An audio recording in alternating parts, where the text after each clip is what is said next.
Hello বন্ধুরা, কেমন আছো সবাই? আশা করি সবাই ভালো আছো। তো চলো, আমি সেজেগুজে আজকে বেরিয়ে পড়েছি পুজো দেওয়ার পরে অ্যাডভেঞ্চারের স্বাদ নিতে। যাই হোক, আমরা আজকে বেরিয়ে পড়েছি বাইক নিয়ে।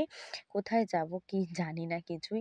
তো যেটা জানলাম যে বনের মধ্যে কিন্তু একটা নাকি সুন্দর জায়গা আছে। আমরা কিন্তু জঙ্গলমহলের মানুষ হয়েও সে জায়গাগুলো জানি না।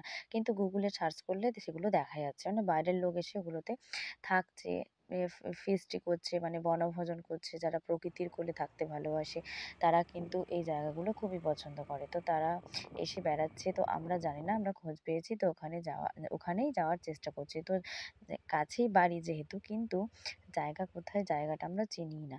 তো ভুল করে অন্য রাস্তায় চলে গেছিলাম, তাই আবার আবার গুগল ম্যাপ দেখে সেখানে এলাম। তো যাই হোক, এই আমাদের এই প্রকৃতি যে কত সুন্দর তা আমরা এই জঙ্গলগুলো দেখলেই বুঝতে পারি। মানে ভয়ঙ্কর সুন্দর। এই জঙ্গলগুলোতে কিন্তু হাতি আছে, যার জন্য কিন্তু খুবই ভয় লাগছিল।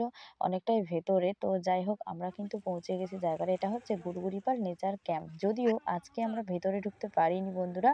কেন কি, ওখানে যিনি বললেন, যিনি কেয়ারটেকার থাকেন, তো উনি বললেন যে এখানে গেস্ট বা কেউ সামথিং কেউ, মানে বাইরের থেকে কেউ এসেছিলেন, যার জন্য উনি আমাদেরকে ভেতরে প্রবেশ করতে দিলেন না। যে আজকে উনি পারবেন না, তবে অন্যদিন অবশ্যই উনি ঢুকতে দেবেন, এটাই বললেন।